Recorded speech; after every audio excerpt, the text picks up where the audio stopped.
हरे कृष्ण राधे राधे। जय शनिदेव। आज हम सुनेंगे शनिवार के दिन शनिदेव की कथा। एक समय स्वर्गलोक में सबसे बड़ा कौन है, इस प्रश्न पर नौ ग्रहों में वाद विवाद हो गया। विवाद इतना बड़ा कि परस्पर भयंकर युद्ध की स्थिति बन गई। निर्णय के लिए सभी देवता देवराज इंद्र के पास पहुंचे और बोले, हे देवराज, आपको निर्णय करना होगा कि हम में से सबसे बड़ा कौन है। देवताओं का यह प्रश्न सुनकर देवराज इंद्र उलझन में पड़ गए।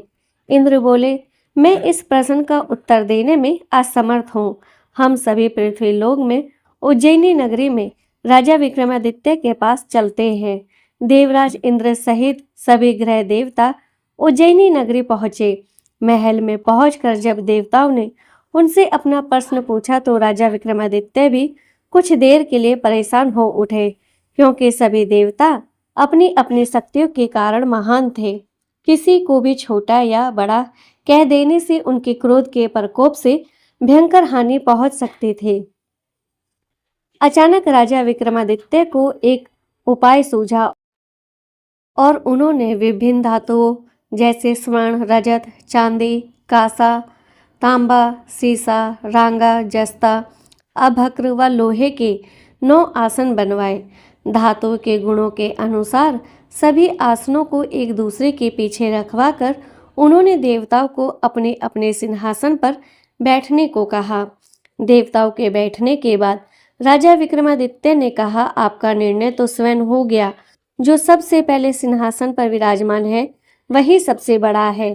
राजा विक्रमादित्य के निर्णय को सुनकर शनि देवता ने सबसे पीछे आसन पर बैठने के कारण अपने को छोटा जानकर क्रोधित होकर कहा, राजा विक्रमादित्य, तुमने मुझे सबसे पीछे बैठाकर मेरा अपमान किया है। तुम मेरी शक्तियों से परिचित नहीं हो। मैं तुम्हारा सर्वनाश कर दूंगा। शनिदेव ने कहा, सूर्य एक राशि पर 1 महीने, चंद्रमा 2.25 दिन, मंगल 1.5 महीने, बुध और शुक्र 1 महीने, बृहस्पति 13 महीने रहते हैं, लेकिन मैं किसी राशि पर 7.5 वर्ष यानी 7.5 तक रहता हूँ। बड़े बड़े देवताओं को मैंने अपने प्रकोप से पीड़ित किया है। राम को 7.5 के कारण ही वन में जाकर रहना पड़ा और रावण को 7.5 के कारण ही युद्ध में मृत्यु का शिकार बनना पड़ा। राजा, अब तो भी मेरे प्रकोप से नहीं बच सकेगा। इसके बाद अन्य ग्रहों के देवता तो प्रसन्नता के साथ चले गए, परंतु शनिदेव बड़े क्रोध के साथ वहां से विदा हुए। राजा विक्रमादित्य पहले की तरह ही न्याय करते रहे। उनके राज्य में सभी स्त्री पुरुष बहुत आनंद से जीवन यापन कर रहे थे। कुछ दिन ऐसे ही बीत गए। उधर शनि देवता अपने अपमान को भूले नहीं थे।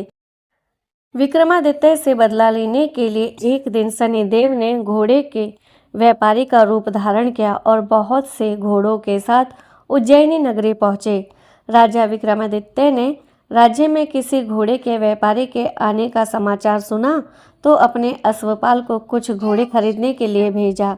घोड़े बहुत कीमती थे। अश्वपाल ने जब वापस लौटकर इस संबंध में बताया तो राजा ने स्वयं आकर एक सुंदर शक्तिशाली घोड़े को पसंद किया। घोड़े की चाल देखने के लिए राजा उस घोड़े पर सवार हुए तो वह घोड़ा बिजली की गति से दौड़ पड़ा।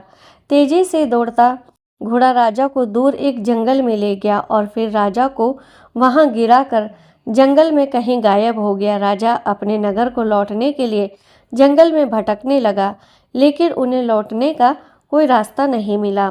राजा को भूख प्यास लग गई। बहुत घूमने पर उसे एक चरवाहा मिला। राजा ने उससे पानी मांगा। पानी पीकर राजा ने उस चरवाहे को अपनी अंगूठी दे दी। फिर उससे रास्ता पूछकर वह जंगल से निकलकर पास के नगर में पहुंचा।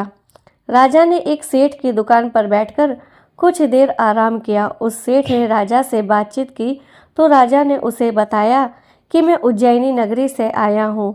राजा के कुछ देर दुकान पर बैठने से सेठ जी की बहुत बिक्री हुई। सेठ ने राजा को बहुत भाग्यवान समझा और खुश होकर उसे अपने घर भोजन के लिए ले गया। सेठ के घर में सोने का एक हार खूंटी पर लटका हुआ था। राजा को उस कमरे में छोड़कर सेठ कुछ देर के लिए बाहर गया। तभी एक आश्चर्यजनक घटना घटी। राजा के देखते देखते सोने के उस हार को खूंटी निकल गई। सेठ ने कमरे में लौटकर हार को गायब देखा तो चोरी का संदेह राजा पर ही किया, क्योंकि उस कमरे में राजा ही अकेला बैठा था। सेठ ने अपने नौकरों से कहा कि इस परदेसी को रस्सियों से बांधकर नगर के राजा के पास ले चलो। राजा ने जब विक्रमादित्य से हार के बारे में पूछा तो उसने बताया कि उसके देखते ही देखते खूंटी ने हार को निगल लिया था। इस पर राजा ने क्रोधित होकर चोरी करने के अपराध में विक्रमादित्य के हाथ पांव काटने का आदेश दे दिया। राजा विक्रमादित्य के हाथ पांव काटकर उसे नगर की सड़क पर छोड़ दिया गया। कुछ दिन बाद एक तेली से उठाकर अपने घर ले गया और उसे अपने कोलू पर बैठा दिया। राजा आवाज़ देकर बैलों को हाँकता रहता। इस तरह तेली का बैल चलता रहा और राजा को भोजन मिलता रहा। शनि के प्रकोप की 7.5 पूरी होने पर वर्षा ऋतु प्रारंभ हुई। राजा विक्रमादित्य एक रात मेघ मल्हार गा रहा था कि तभी नगर के राजा की लड़की राजकुमारी मोहिनी रथ पर सवार उस तेली के घर के पास से गुजरी। उसने मेघ मल्हार सुना तो उसे बहुत अच्छा लगा और दासी को भेजकर गाने वाले को बुला लाने को कहा। दासी ने लौटकर राजकुमारी को अपंग राजा के बारे में सब कुछ बता दिया। राजकुमारी उसके मेघ मल्हार से बहुत मोहित हुई, अतः उसने सब कुछ जानकर भी अपंग राजा से विवाह करने का निश्चय कर लिया। राजकुमारी ने अपने माता पिता से जब ये बात कही तो वह हैरान रह गए। रानी ने मोहिनी को समझाया, बेटी तेरे भाग्य में तो किसी राजा की रानी होना लिखा है, फिर तू उस अपंग से विवाह करके अपने पांव पर कुल्हाड़ी क्यों मार रही है। राजकुमारी ने अपनी जिद नहीं छोड़ी। अपनी जिद पूरी कराने के लिए उसने भोजन करना छोड़ दिया और प्राण त्यागने का निश्चय कर लिया। आखिर राजा रानी को विवश होकर अपंग विक्रमादित्य से राजकुमारी का विवाह करना पड़ा। विवाह के बाद राजा विक्रमादित्य और राजकुमारी तेली के घर में रहने लगे। उसी रात सपन में शनिदेव ने राजा से कहा, राजा तुमने मेरा प्रकोप देख लिया, मैंने तुम्हें अपने अपमान का दंड दिया है। राजा ने शनिदेव से क्षमा करने को कहा और प्रार्थना की कि हे शनिदेव, आपने जितना दुख मुझे दिया है अन्य किसी को ना देना। शनिदेव ने कुछ सोचकर कहा, राजा मैं तुम्हारी प्रार्थना स्वीकार करता हूँ। जो कोई स्त्री पुरुष मेरी पूजा करेगा, शनिवार को व्रत करके मेरी यह व्रत कथा सुनेगा, उस पर मेरी अनुकंपा बनी रहेगी। प्रातःकाल राजा विक्रमादित्य की नींद खुली तो अपने हाथ पांव देखकर राजा को बहुत खुशी हुई। उसने मन ही मन शनिदेव को प्रणाम किया। राजकुमारी भी राजा के हाथ पांव सही सलामत देखकर आश्चर्य में डूब गई। तब राजा विक्रमादित्य ने अपना परिचय देते हुए शनिदेव के प्रकोप की सारी कहानी सुनाई। सेठ को जब इस बात का पता चला तो दौड़ता हुआ तेली के घर पहुंचा और राजा के चरणों में गिरकर क्षमा मांगने लगा। राजा ने उसे क्षमा कर दिया, क्योंकि यह सब शनिदेव के प्रकोप के कारण हुआ था। सेठ राजा को अपने घर ले गया और उसे भोजन कराया। भोजन कराते समय वहाँ एक आश्चर्यजनक घटना घटी।